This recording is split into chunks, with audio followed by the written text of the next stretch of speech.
বাংলাদেশের সব মানুষের নাম বদলাতে পারে, বইয়ের পাতায় স্বাধীনতা সংগ্রাম বদলাতে পারে।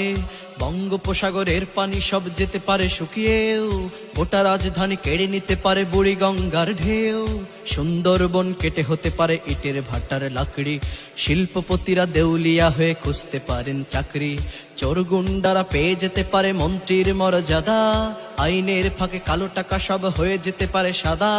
অনেকেই বলে এই দেশ নাকি হুজুগ জাতির দেশ, দফায় দফায় বদলায় এর রং ঢং পরিবেশ। তাই বলে ইসলাম এদেশে হুজুগে হবে না শেষ, হুজুগে হবে না শেষ। ইসলাম এদেশের পরতে পরতে জনপদে ঘরে ঘরে, ইসলাম এদেশের 90% মানুষের অন্তরে। ইসলাম নিয়ে কেউ ছিনিমিনি খেলে এমন সাধ্য নেই, আর কিছু থাক না থাক তবুও ইসলাম থাকবেই। সবকিছু বদলে যাক তবুও ইসলাম থাকবেই, আর কিছু থাক না